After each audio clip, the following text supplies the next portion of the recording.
Hello and welcome to Coconut Chats, everyone. Today you've got me, Harita, and I'm joined with Shomita. How are you going, Shomita? I'm good, Harita. How are you? I'm good, thanks. So today we've got a special guest all the way from America.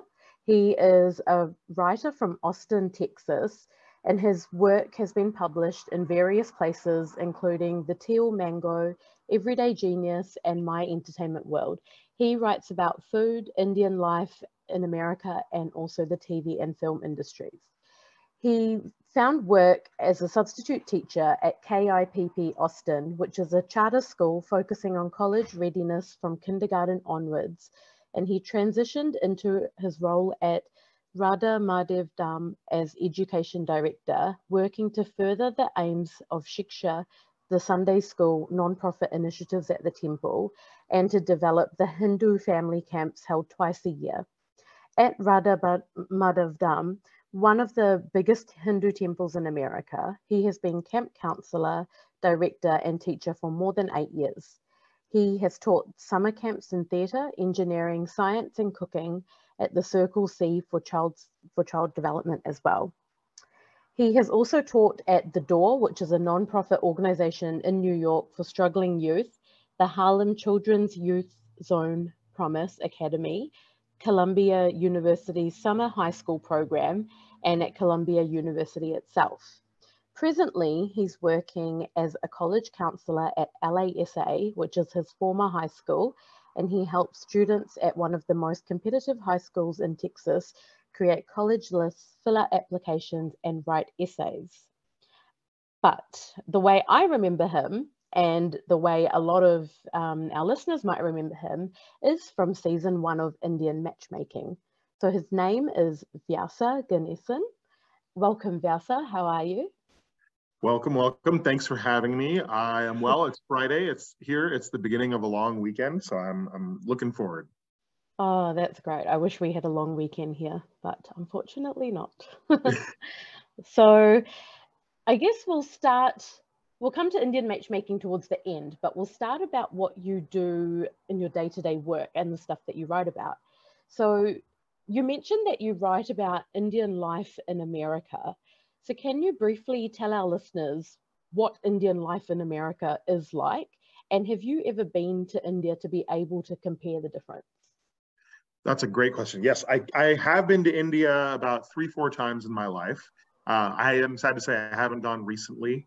And I understand that so much of India has changed. It has become a very, very different place than the world I visited in 2014. It's hard to say that that was the last time I was there, but it's wild how different it has become. I can very much say though, Indian life in America it's a subject that is super worth writing about. I think, and I'm grateful that I'm not the first writer to sort of figure that out. Sejal Shah, her essay collection, This Is One Way to Dance, is an incredible work sort of talking about the landscape of Indian life in this country through film. She talks about Monsoon Wedding and several other Bollywood pictures, but also talks about things like Mississippi Masala, right? The intersection of American film with Indian identity and sort of grappling over what it means to be first generation, what it means to be Videshi, what it means to be ABC, what it means to be Desi. There's Jhumpa Lahiri, whose work with The Namesake, whose work with, any number of books and movies has made her name like sort of a household name. But, Jhumpa Lahiri's rise to fame in many ways is because of her role as a Bengali American, right? Because of the way she straddles these two gaps. I mean, there's no one way to talk about just all the different ways Indian American life is exciting, but I'll suffice to say, the term Indian American does not exist in India, right? It only exists in the US. Yeah. In India, you're not even Indian. You're Punjabi, Marathi, you're Mumbaika, right? You're not just Indian. You have a subgroup, you have an area that you're from. Whereas in the US, those definitions sort of break down. And we are united in many ways by our skin tone and just the fact that we claim India as a nationality. So it is a really rich subject to write about. I'm really lucky because most of my writing about Indian life in America has been revolved around food. So all of my research is eating and cooking and for the most part, which is great. But Yeah, it's I mean, it's a lot of fun. Writing and reading are two of my favorite things. I'm grateful that it's something that I get to do all the time, and yeah, just like getting to explore this part of myself in this way is really fun. So when you write about food, do you write about like the different cuisines, or do you write about how people in America experience those Indian foods? Yes to both. My master's thesis at Columbia was 147 pages about the history of Indian food in America. So specifically, yeah, specifically, awesome. I was really curious, focusing about how Indian food makes the transition over here. What happens when you replace atta with white flour, right? How do you try to make, authentic Indian dishes in a New York apartment where your closest grocery store is a bodega, not a Patel Brothers or something like that, which is ironic, right? Because Patel Brothers is in Queens, its headquarters in the New York area for sure. And then of course, there's all the trouble you get into with the word authentic, right? Figuring out what authenticity means when you are several hundred miles away from the motherland and several hundred miles away from your grandmother's kitchen. Trying to navigate that. I think I'm consistently most fascinated by parallels I see with other cuisines cooking. Like Chinese American food is a completely different animal than Chinese food itself. It's not the same thing at all. Chinese food in America has navigated this transition to become fast food. When you go to any Chinese restaurant in America and you order sesame chicken or Buddha's Delight or any one of 1,000 recognizable dishes, you almost always know what you're getting a decent amount of certainty, right? It's not American food, it's Chinese food. It's also not like if you go to China and order the same thing, you will see a wildly different dish. Why hasn't Indian food made the same transition? That's a question that.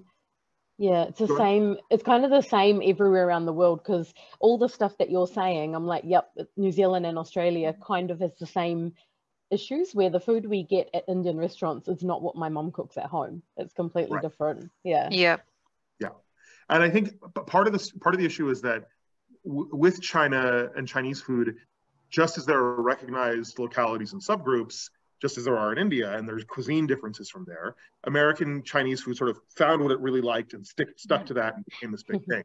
With Indian food, it's almost entirely Northern Indian cuisine, right?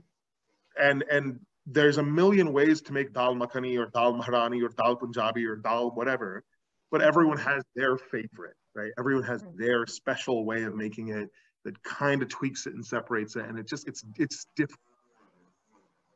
Yeah, we have a very Indian version of Chinese food as well, Indo-Chinese. So the place I come from, Kolkata, it's very popular there. So everyone is like crazy for Indo-Chinese. Yeah.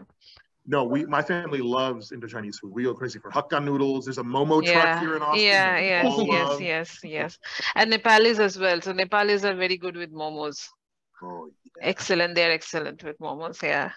Oh, Before I move on to the next question, so good that you mentioned that it's actually very true that Indians are more united abroad than they are in India, because when I first went to America, the thing I felt that I get everything in an Indian store. Probably all those items I won't be getting in the nearest grocery shop in Kolkata, because we keep the local ones, what the local people need, and not the South Indian or the North Indian ones. So that's very rightly stated. All right, we'll move on to the next question. So how is your experience? Do you feel how hard it is to practice Indian culture in America? That is a good question. I think it's a lot easier now than it was a decade ago, right? I think post 9/11 being brown in this country is still a lot to reckon with. There's still random searches at the airport that aren't really random. There are still people making the jokes about, wearing funny thick clothes or having weird foods or everything is spicy and your life is like a Bollywood movie, arranged marriage jokes. I mean, there's still a lot of minefields to navigate through, and there's still a lot of obstacles to like feeling truly comfortable in this country. That being said, right, I think Indian American visibility in this country has never been greater than it is now. I mean, 10 years ago, to see like an Indian dance troupe touring the US would have been a novelty. Now it's just like a regular thing. There's any number of dance troupes. Same thing with multiple forms of Indian classical music, qawwalis and things like that. There's any number of Indian cultural experiences at any given point. My Austin, the city I live in, has a big sister city festival where it's Austin's sister cities of about 9 or 10 different cities around the world, 2 of which are in India. And my mom participated in the sister city festival and she was dancing in it. And it was huge. It was housed at the Central Library downtown, our brand new $16 million library. And they took over the whole first floor. And it was super well attended in media and local news. And that's only one of a dozen different sister city festivals happening. Right, we throw one of the bigger Diwali celebrations here in Austin. I mean, it's really incredible. Honestly, the hardest part isn't necessarily feeling that your culture is recognized or seen. It's figuring out, you know, when you wake up every day, you have to decide how brown you're going to be. And that's easier some days than it is others. Right? I think when you're going to an Indian wedding or an engagement or something, you just embrace it. You lean into it. You're with your people, and everybody else has to deal with it. Right? We are shutting down the streets for the Barat. Deal with it. You know. Yeah. I'm very tempted to ask something. So when we talk to someone living in America, anyone from Indian origin background, so they say that life is quite comfortable there. But then we see the election results where there is an undercurrent of something that's telling giving a different picture. So what's your views on that? Oh God, this is a complicated one.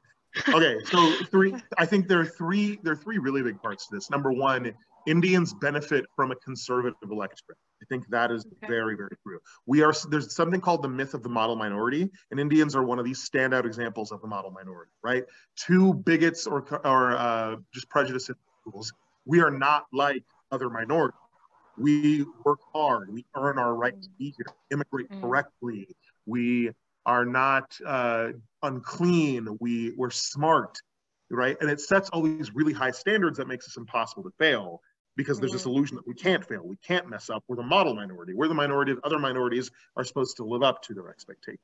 So in the minds of a conservative or bigoted or prejudiced electorate, right, we kind of support that way. The second part of it is that Indians who do come from wealthier backgrounds and are trying to live that American dream don't want higher taxes on them. They want to be able to have that generational wealth and be able to pass something on to their children, which is why you often see them voting for people who they think aren't going to raise their taxes. So which is a huge part of it. They want to have a slice of the American pie. Honestly, I think the third part is that, political apathy in America is always fairly high. Indians aren't immune from it. Consistently we see more people voting for, who they think is going to get on American Idol more than we see them voting in elections, right? Voting turnout is still super, super low here. Even with all the stuff in the last 3 years, voting turnout is not super great. That's something we have to recognize. Okay, I wasn't aware of that, but in Australia, if you don't turn up for voting, you will be penalized. Like there will be a fine. I wish it was like that here. Oh, man. Yeah, if you're on the electoral roll in Australia, I think it's like $150 fine if you don't vote. But New Zealand, where I live, is very similar to America. So if you don't vote, there's no penalty. So even in New Zealand, there is such a low voter turnout because no one cares if they don't vote, right? Like they'll complain if the person they didn't want got in, but you don't get any penalty. So I kind of understand what you're saying there. So you're talking about your thesis earlier, and also when I read on your website, I found it really interesting that you decided to do your thesis about Indian food, basically. So what actually inspired you to do a whole thesis on that? Because not many people would do that. So when I started grad school, I was sort of casting around looking for different directions to write about, because I knew I wanted to write about Indian life in America. because the concept fascinated me. And I had this really ambitious project where I wanted to just tackle Indian life in totality from every aspect. But my advisor suggested that might be a little too much work for only a year and a half that you have left here. So she said, focus on one aspect that you think is representative or can tell a good story. And I settled on food. Because it occurred to me that food is the one part of our life that connects to every part of our life. Food is related to ritual, tradition, diet, health, death, birth. Like every single part of our life in many ways is connected to food in ways that we don't often realize, right? Food is very political, especially when we think about famines. And now what we understand about famines are not caused by lack of food, but lack of access to food, right? Food can be a symbol of love between people. Cooking for someone is a very intimate thing, but also like choosing to like for self-love, right? How we diet and treat things that way. Food is connected to taboo, which means it's also connected to tradition, ritual, and religion, right? We don't eat meat on this day. We only cook this type of thing for this festival. We only use this kind of ingredient for this thing. Food is science with Ayurveda, right? This food has this quality on you. This food inflames the passions and the ego. This food calms things. There is no part of our life that is truly ever independent from food. Even people who hate food have to find a way to navigate their life around food, right? Because they go, like people who don't like something, they go to a restaurant with people, they have to figure out what to eat. And they have to figure out how to survive in that kind of environment. And specifically with Indian life in America, I mean, the biggest thing, this is going to be so stupid, but it's true. Every time I talk to anyone in my family, the first question is, have you eaten yet? Kanakaya, have you eaten yet? Same in mine. The very first question. It is a constant, ever-present thing on our mind. Yeah, very true. Yeah. What's your favorite dish?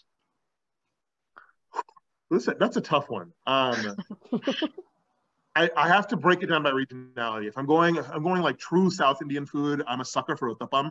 I love a good chili onion uttapam. It's really, really hard to beat.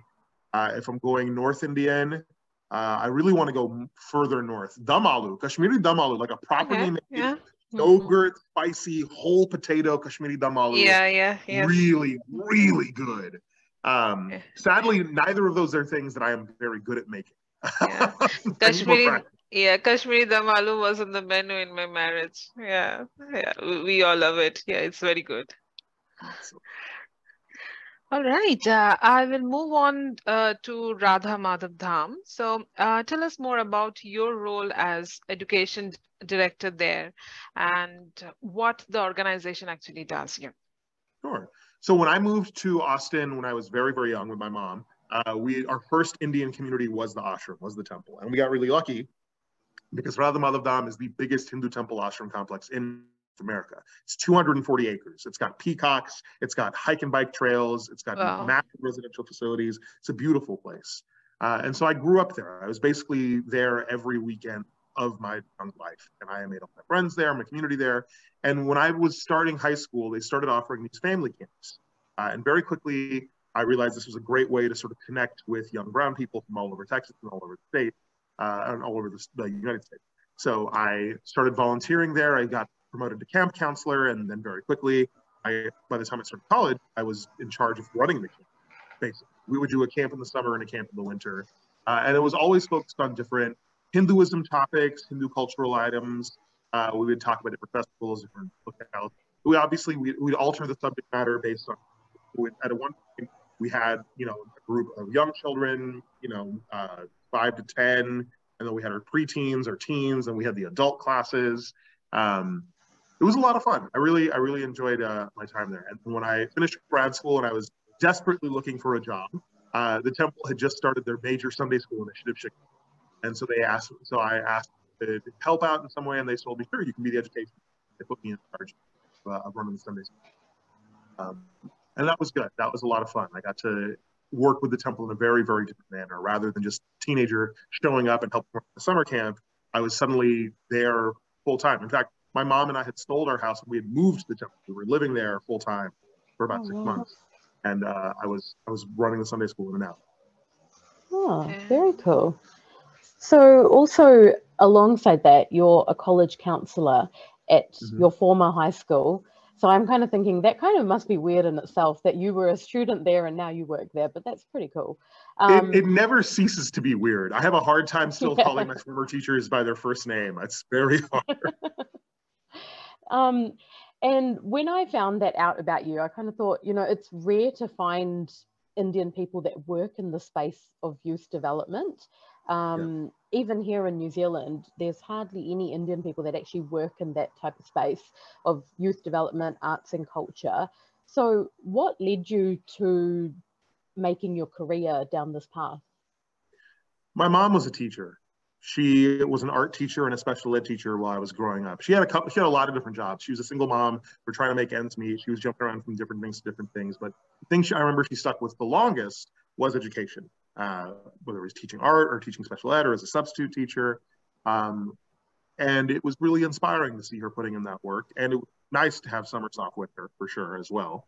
But I think the biggest takeaway I remember getting from it was just that education was a priority, learning was a priority, not just as a key to social advancement, but as just a key for, you know, for living a good life. Not monetarily, certainly not by any means. It's not, education is not paid well. That's why you don't see, let's be frank, that's why you don't see a lot of South Asians in education, is that pay is not good. But I think over time, what happened as I got older and started thinking about it, it became my way about giving. I have been really lucky to have a lot of amazing teachers growing up. My high school teachers were amazing. My college professors were amazing. My grad school teachers were pretty amazing. And I have been really lucky, I thought, to learn from such incredible people. The only fitting way I can think to contribute to the legacy is to become part of it, but also through education. It's a really special place just to be able to do that. Now, having been a part of my high school for years, having worked before that in higher ed for 3-4 years, the biggest thing I can say now is visibility matters, representation matters. We talk a lot about that when we talk about TV and movies, right? But we also need to start thinking about that in our everyday lives. The school that I work at is a school for gifted and talented youngsters. Our average SAT score is at 1,400. You know, we send a huge number of kids to elite institutions across the country and across the world. 20% of our population is South Asian. 20%. That's not just Asian, include 20% South Asian. I am maybe one of, I think I'm the only South Asian staff. Yeah. You know, and I think it's important for the kids, number one, to see South Asians in this work, because education should be a priority. It's clearly something that's important to value. We need to show that we can value it in multiple ways. And two, frankly, what I think most young South Asian kids need is a role model who's not a direct relative or a friend of their parents, right? I think when I think about my role models growing up, almost none of them were brown. Not because I didn't like brown people or brown things, but because I didn't have, who are my role models going to be? Punjabi MC and Shah Rukh Khan, right? Not really accessible icons, people I can't really turn to for advice and ask questions. Yeah.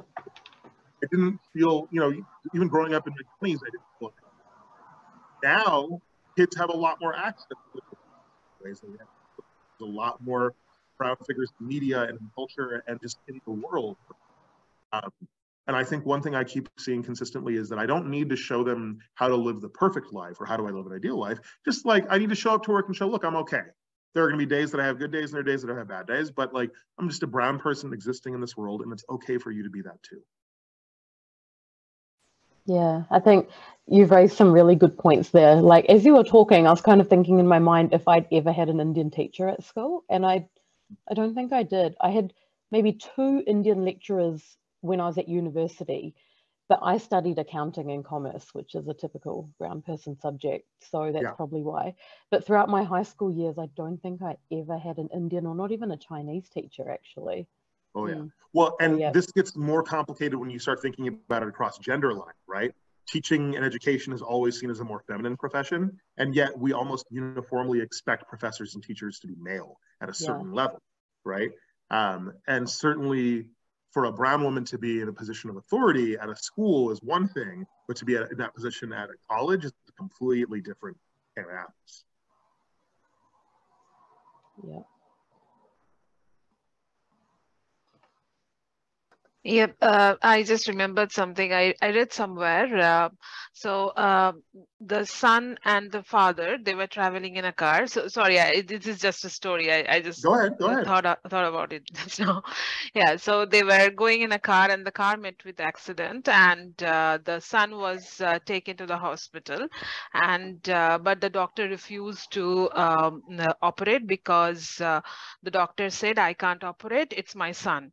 So how can that's be possible? It was like a question that was put out, and like 80% of people were kept thinking, how can this happen? Because the father was also in the accident with the son, so how can he operate? He is fine and the son is injured. How can this happen? But the trick was the mother was a doctor, but nobody thought about it. So that's how like we generalize that, okay, females, the doctor has to be the father and not the mother. It can't be the mother. Yeah. There, it was a very good trick question, so that you just put it very rightly, that sometimes we think that till like certain standards, like seventh or eighth, it's all female, and after that we are expecting male teachers to guide us through. So there is again a gender partiality coming in there. Yeah, this is really just one more example of why women need to be in charge of everything at this point. Like at this point, when we think about completely overhauling the system, I'm like, no, I just want women to be in charge of everything. We're gonna get rid of a lot of bullshit. That's nice. Yeah. Okay, now I will move on to the Indian matchmaking. So first tell us, how is arranged marriage viewed in USA? Yeah, when you talked about it with your non-Indian friends, so how they received it? I mean, it's very much the stereotypical image still. You know, people still ask, you know, did your grandmother assign you someone at birth? Were you supposed to marry someone? Is there a contract? Is there some great drama when they find out you have a girlfriend? And like, no, it's not like that. Yeah. It's because it's what they see in the movies. It's Bollywood is a thing here. People who watch Bollywood here, even if they're non-Indian, and they recognize that, oh, they're showing arranged marriages on TV. This must be what it's like. One thing that I have a lot of friends who've had arranged marriages, and they keep trying to explain to people, it is still an agreement. It is still a partnership. There are still ways to make it work. A lot of people have tried to draw analogies between Tinder and arranged marriages, right? Where this sort of sense of, you know, you get a chance to screen these people. You get to say yes or no to a certain number of people, but you eventually you choose someone who you think you can, based on a limited number of criteria, but you agree to try to work hard to make it work. And yeah, I think to an extent that's a fairly accurate of it. I think what's harder to figure out right now, arranged marriage for the generation above us, for our parents' generation and their grandparents' generation, looked so different than it did for our generation. There are a lot of similarities, there's a lot of overlap, and certainly for different cultural or religious groups, it may look very similar. But the fact of the matter is, like, there's a newer, younger Indian generation that wants different things. And tradition has had to adapt in a lot of ways to accommodate that. So most of my friends I know who've had arranged marriages, their partner has been someone that they've known for more than 10 years. You know, it's been and like they had already been dating, or they had already been friendly and working towards this their whole lives, and their parents knew it. Like, it wasn't something like, there was no contract signed at birth as much as it was, oh, these two kids are very young and friendly, so let's see where this goes. And over time, that's what it turned into. Like, which is really, quite frankly, the hallmark of any healthy relationship that we would want from anyone, right? That you enter into this contract of marriage or this agreement, not, you know, lightheartedly, but with someone who you are serious with, someone that you want to invest more time with. But, right, public perception is not seen that way. Public perception is seen in the US as very much the drama. You are being forced into doing something you don't want to do. You're being forced into this because of any number of circumstances. Everything is Pride and Prejudice this, Bride and Prejudice that, right? It's still very tricky to wrap it. And with Indian matchmaking, I think that was the perception that people thought it was going to be too, was that, okay, it was two big things that I kept seeing. It was, you need to arrange this marriage, this matchmaker is going to arrange it for you. Or it was, oh, you guys weren't able to do an arranged marriage or because no one would want to marry you. Something's wrong with you, right? You're broken in some key way that makes you unsuitable. So we need to call in professional help. Sima.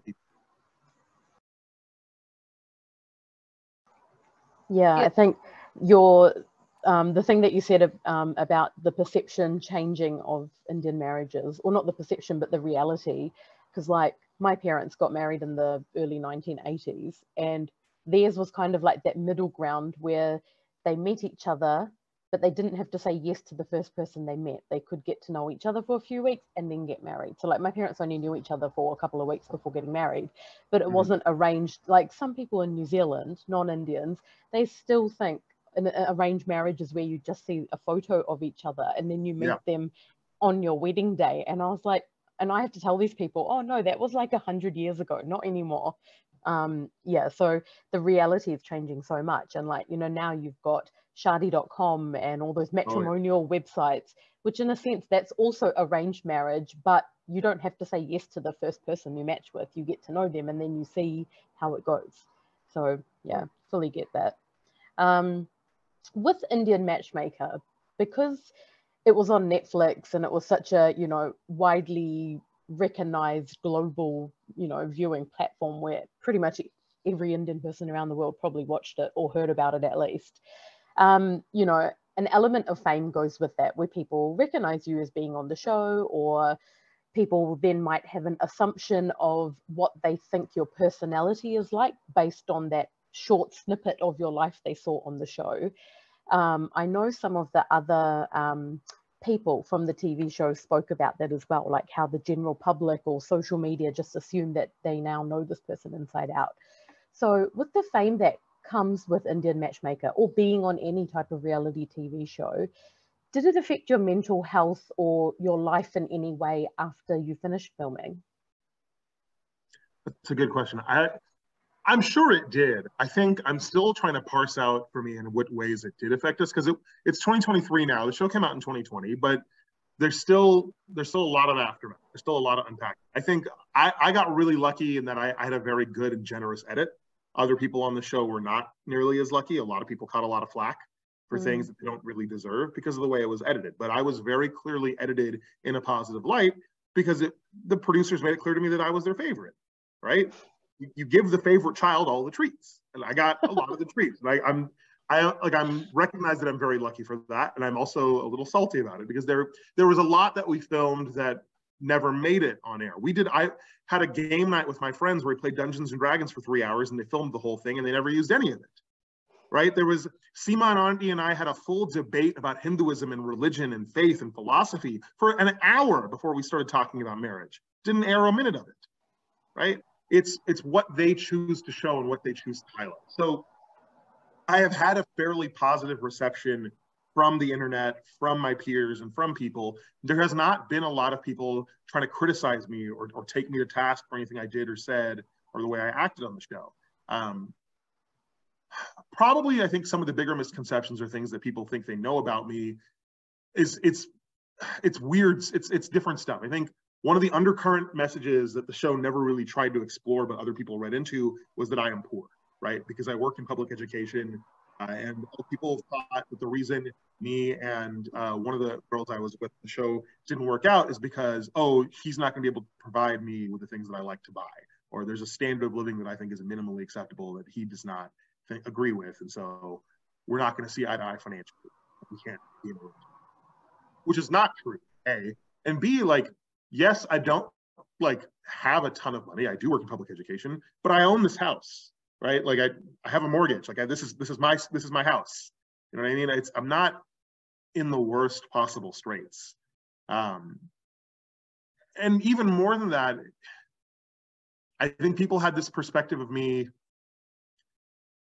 I think one thing that was really cool that came out of the show when I was talking about my story as it related to my dad, talking about his history, his incarceration, sort of my parents' divorce and everything.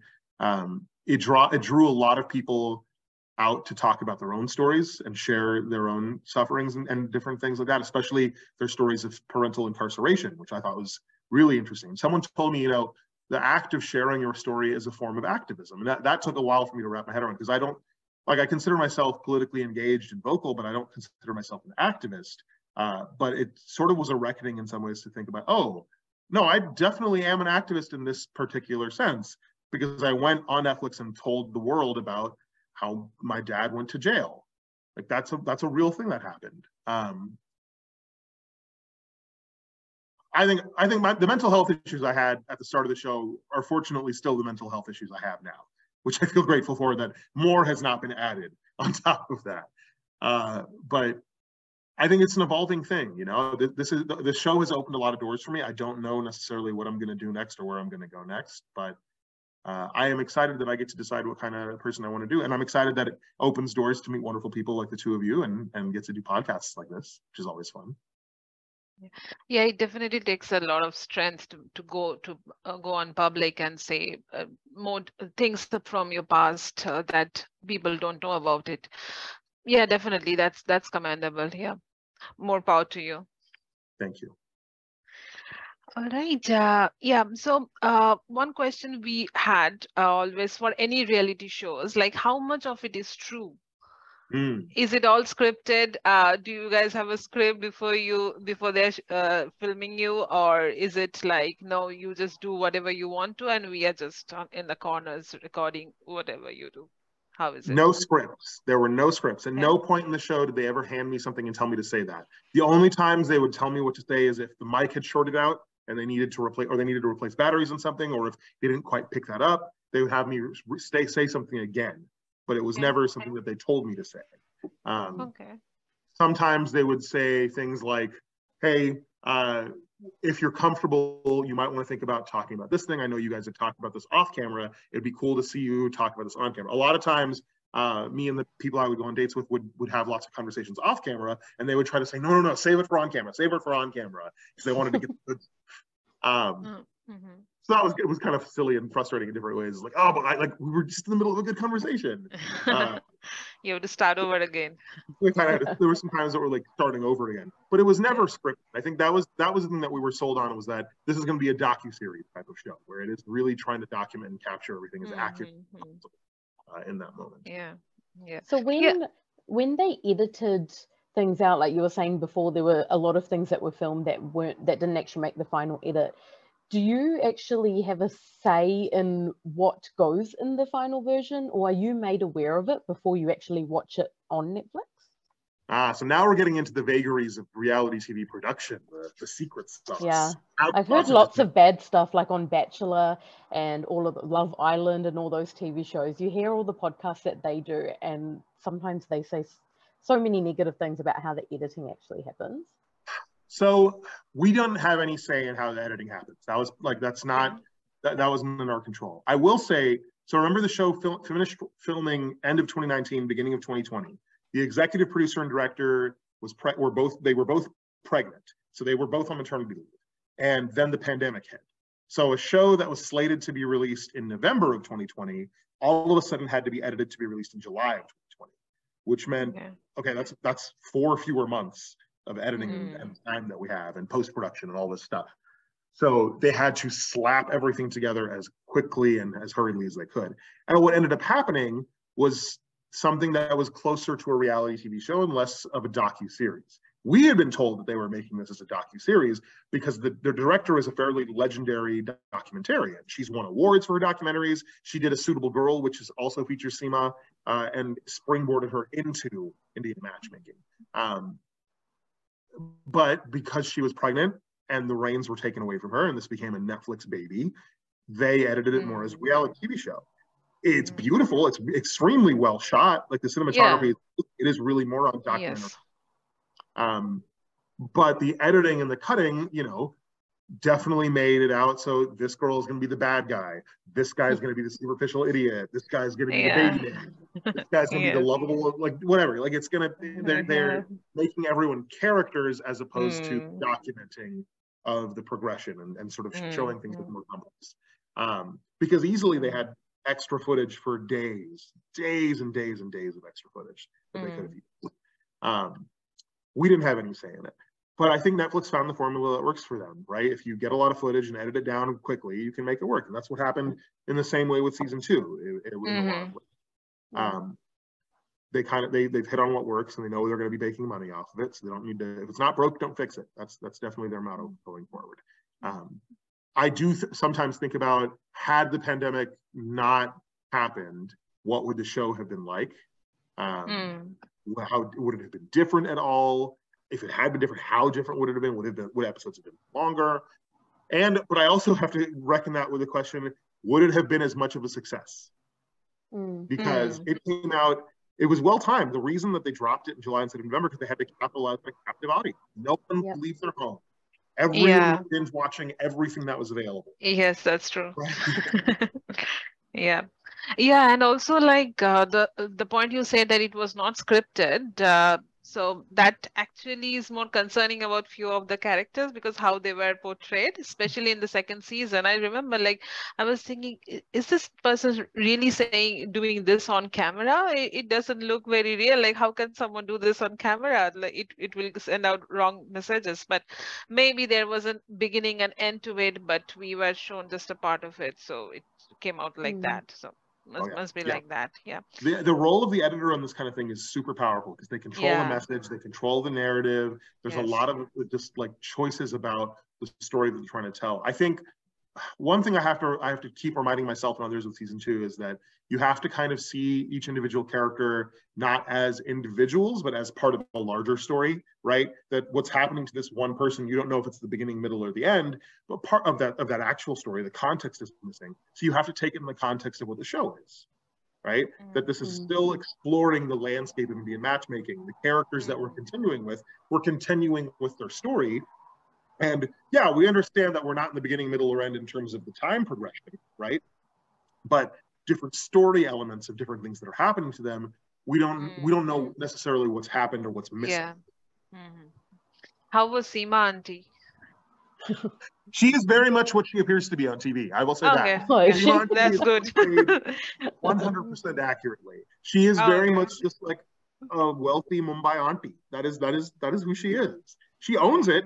To her credit, Sima is super genuine and authentic and very real with every single person she meets. Really tries to do. I remember seeing some of my white friends watching the show. They were just so shocked at some of the things that she was saying. They were like, we just felt the show was very, very bigoted. She just said so many things that we would never think to say or anyone said. And I remember thinking, no Indian person I know who has watched the show is surprised by anything she said. Yeah. No, we weren't. We are not. Because we've all heard it. Indian women especially are very familiar with this type of auntie, constantly criticizing them or reminding them of what they don't meet. Right? Yeah. Or that they need to adjust after marriage. It's no one is surprised by it. It doesn't mean it's not hurtful. It doesn't mean it's not difficult to watch in some cases, but it's, we weren't surprised by it. And that's the thing. Like, people always get so surprised by Sima, but she's not surprising. She's just saying on camera, which people don't. Yeah, that's it. That's the difference.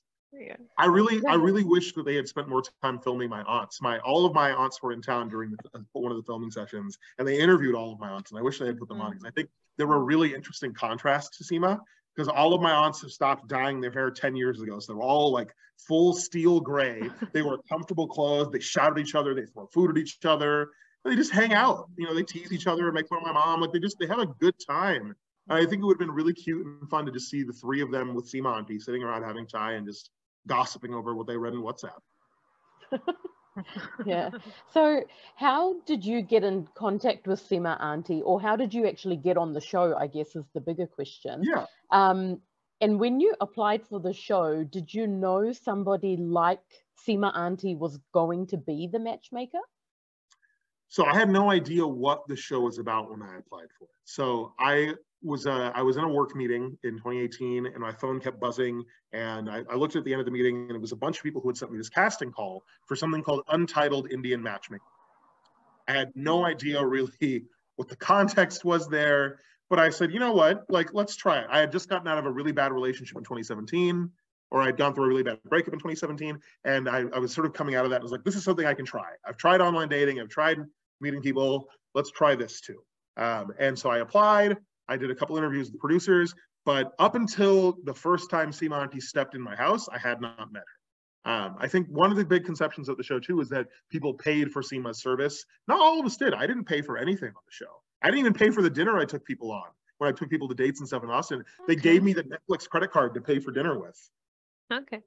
Like like they were very, very clear about that we weren't paying for her services, but we were benefit from it. Because she's very much the heart and soul of the show in some ways. So yeah, I applied for the show back in September. I didn't hear it back for a few months, and then they interviewed my mom over Zoom. They interviewed my aunt and uncle, my grandparents, and then sometime in February they called me saying, "Hey, pick a week in March. We're going to show up at your house and start going." Like no envelope filled with glitter, no congratulations phone call, just nope, get ready, we're coming. Yeah. So are you still looking, or you already found your better half? I was dating someone after the show came out. We're no longer together. So I am currently single right now, just sort of bumming around. But it's right now is my time to sort of focus on me in many ways, or I have been spending more time focusing on me, but I'm going to get back out there at some point. I'm not sure what I will do or in what form it will take. But I'll tell you this, I'm enjoying being single. I flirted with someone for the first time in a month the other day. Woo! It was very exciting. Like nothing happened. We were at a crosswalk walking somewhere, and we just started talking and started flirting with each other. And then like I didn't get her number, I didn't ask her for dinner or anything like that. It was just nice to feel like, yes, I can do this. Like I can do this again. And that was nice. I was just out at a bar the other day, just hanging out and checking my phone, and they were doing square dancing lessons, and because this is Texas, so I want to stay learning how to square dance. And 3 different women approached me and asked me if I wanted to dance, and I was not dressed for square dancing. I didn't have my boots, I didn't have my cowboy hat. I was wearing slides and gym shorts. So I'm not dressed for two-stepping or square dancing. Thank you. But it was really affirming. I feel like, oh, these aren't people who know me from anything. These people haven't seen the Indian Matchmaking show. Like it's nice to feel desired. I'd forgotten what that kind of feels like, and that was really nice.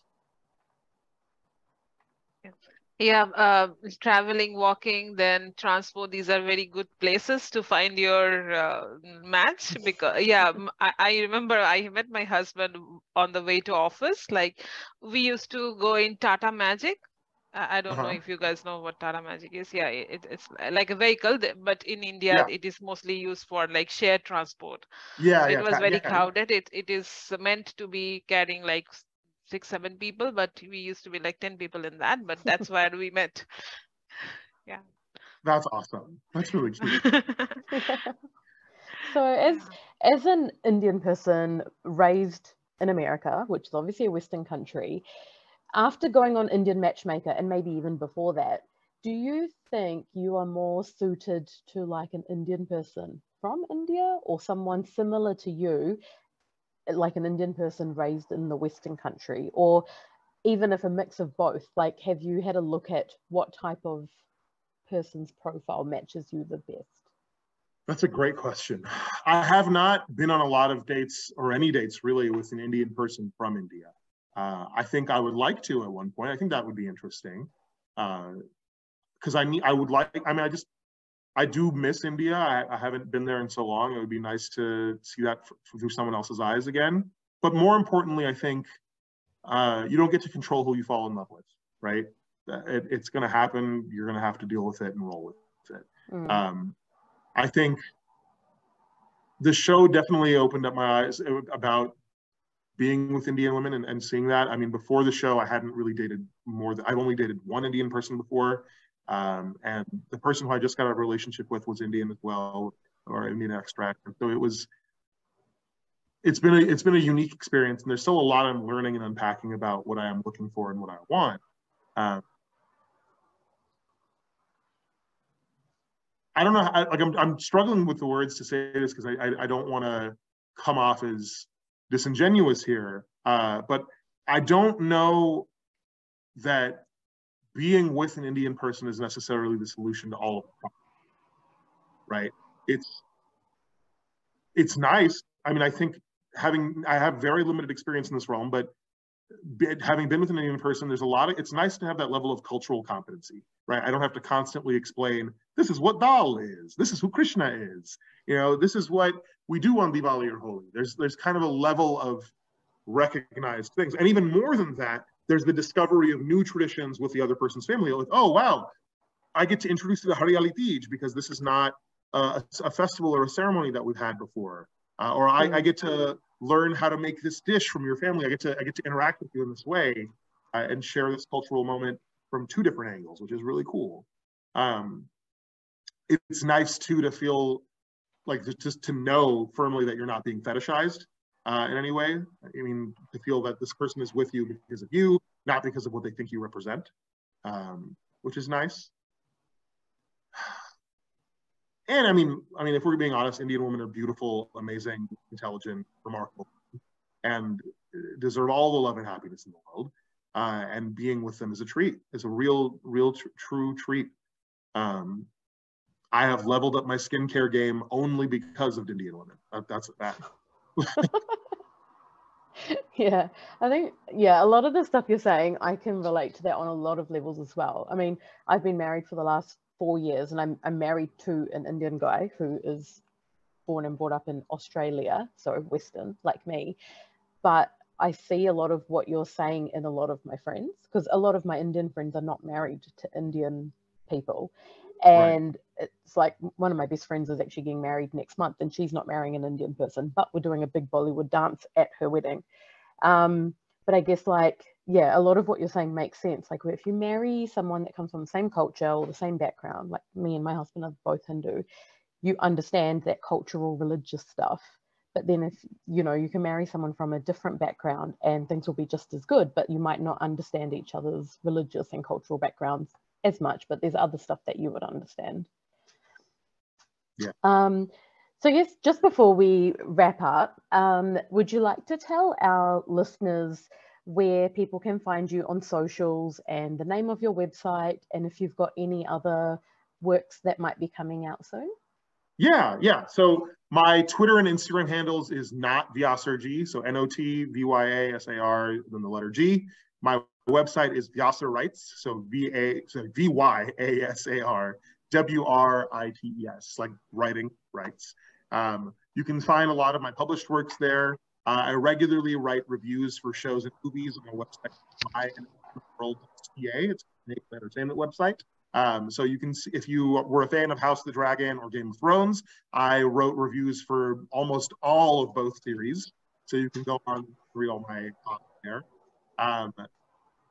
Any upcoming works? I am working on a couple different projects right now. Nothing is even close to completion or being ready to release anywhere. I have an agent though. I'm working on my book. It's a lot of work. There's a lot of work I have this year to try to get stuff to come out. I am really enjoying speaking at different podcasts and public forums. I got to MC 2 different galas last year. So if you have an event that you'd like me to speak at, please reach out. There's contact information on my website, and you can reach out to me through my socials as well. I'm a big fan of weddings. If you're getting married this year and you want me to come, let me know. I'll show up. As a wedding guest. Yeah. Yeah, to eat all the free food. I'm great on the dance floor. I'm very entertaining. I make good small talk. I'm a good wedding guest. Right. So you're a typical Indian person then. Good. Yeah. Good. So thank you so much for your time today. And to our listeners, we hope you enjoyed today's episode. If you have any feedback on this episode, you can leave a comment on our socials, or you can email us at coconutchats@gmail.com, and we will endeavour to get back to you as soon as possible. Or if you've got any ideas for future topics or future people we can interview, you can always reach out to us as well. But until next time, take care and see you all next time. Bye, everyone. Bye-bye. Thank you, Vyasar. It was great talking to you. Thank you. No, it was a real pleasure.